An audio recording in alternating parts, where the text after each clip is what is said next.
Hey guys, so we were recently on one of ITV's flagship shows called This Morning, and one of the biggest questions people asked us was, what should we do if we can't afford to pay our energy bills? I don't know about you, but it's freezing right about now and people are getting those bills through the door, and those bills are not cheap. So if you can't afford to pay your bills, what exactly should you be doing right now? What are your rights? What are your steps? Like, what should you do practically? That's what Mary and I are going to cover on today's video. Absolutely, guys. And if you like the sound of this video, why not hit that like button and the subscribe button if you haven't done so already, and show us some love. Okay, so what's our very first point then? What should people do if they can't afford to pay their bills? So first thing that we would say is that you should contact your energy supplier. Now, this is something that people don't think of because they kind of avoid all kind of contact with the actual energy provider. But, you know, just look at it this way. Just explain your situation as honestly as possible.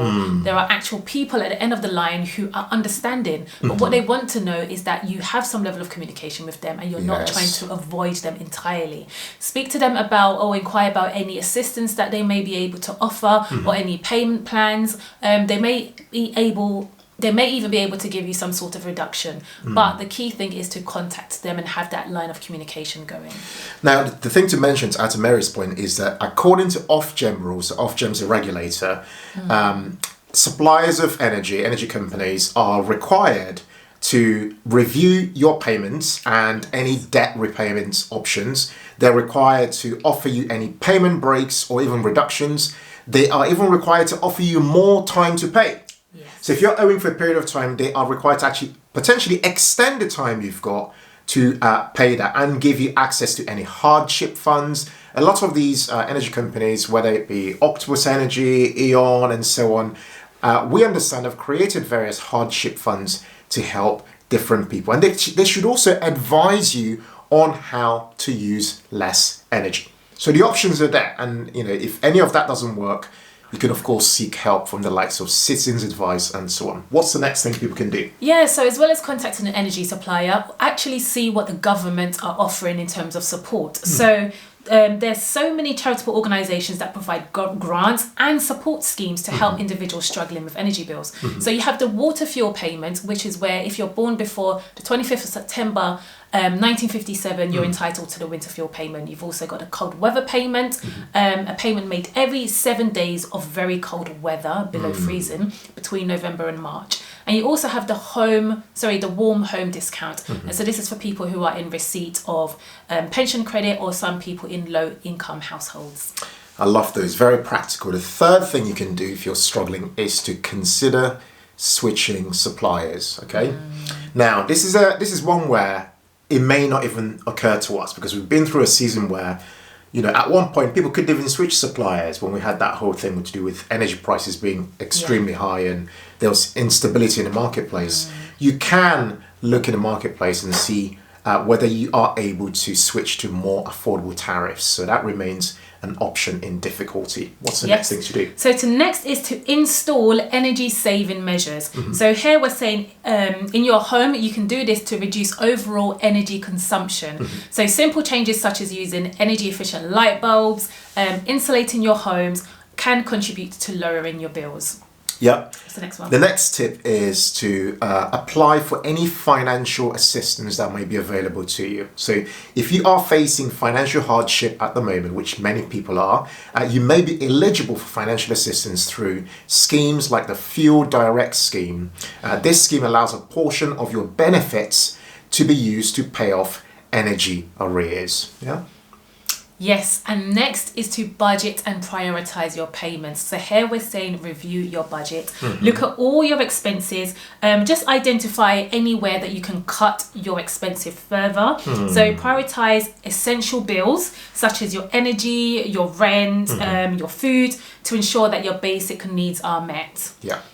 And I'll just add to that as well. It's very important to know that there is help out there, because usually when people are in arrears or they're in debt, they can usually feel alone. You can feel like you're in a dark hole all by yourself and nobody else knows how you're feeling.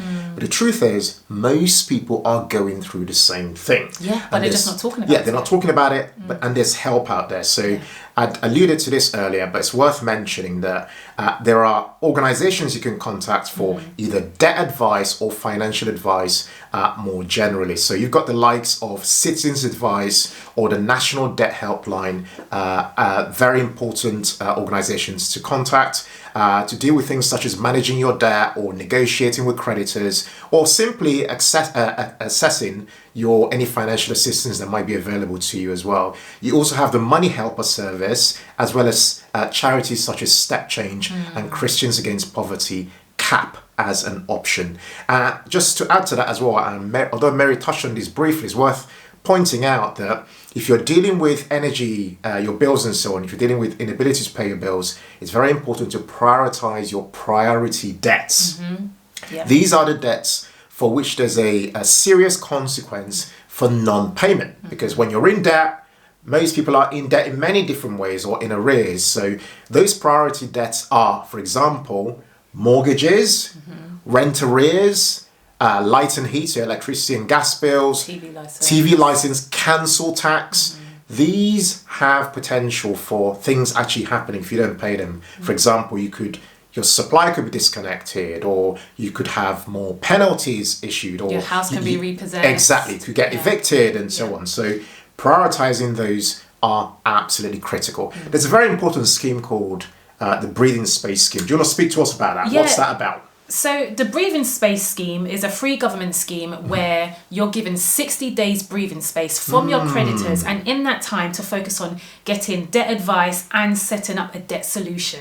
And if you apply and you're eligible, all creditors are informed and must stop any collection or enforcement activity in that time. So you'll still need to keep making regular payments if you can afford to. And you need to apply for it to see if you're eligible. I just want to add, Step Change can help with this from our understanding, because it's not everybody's eligible for this. So we'll put a link below this video for you to go and check it out and see if that's something that you may need some help with.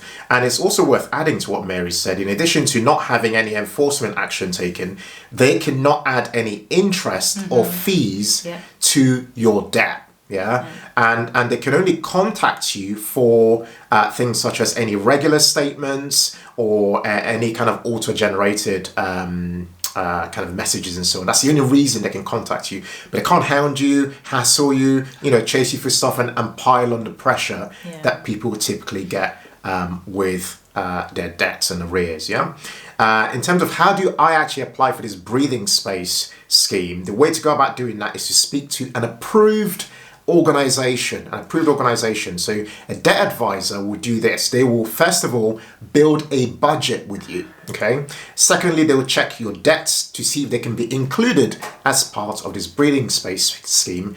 And then next they'll check that you can actually apply for this scheme. And then finally they will submit your application to the insolvency service. Because this scheme doesn't apply to everybody and you need to be eligible for it. What's the next point?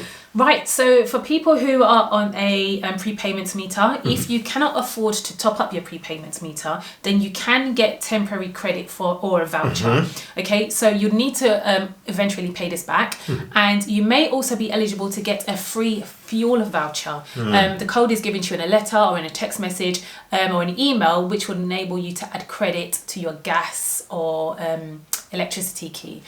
So if you want to know more about that, then contact your local council, food bank, or your Citizens Advice Bureau to find out more information about that. Do you know what? We just wanted to zoom out and quickly say that we know that this is a very difficult time for a lot of people. And when you're in arrears, it can feel very, very hard because energy companies just send out automated messages that computers send out, and you might even feel like you're being targeted personally.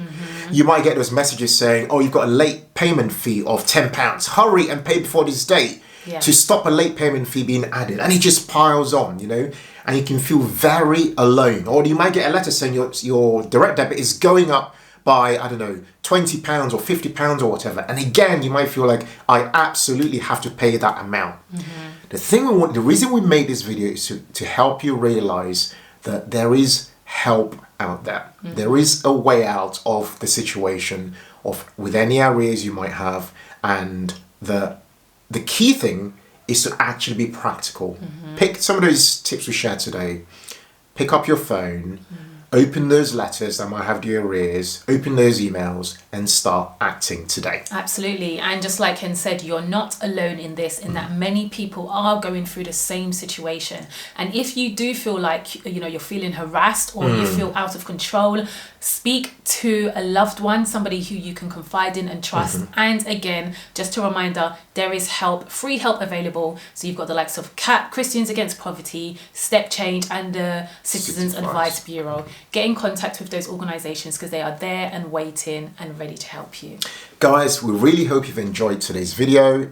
As you can see, completely unscripted. We just thought, you know what, let's just come on here, get the tips out there and help people move forward. If you really enjoyed today's video, please hit that subscribe button. Every single subscription, literally, it's that button right there below this video.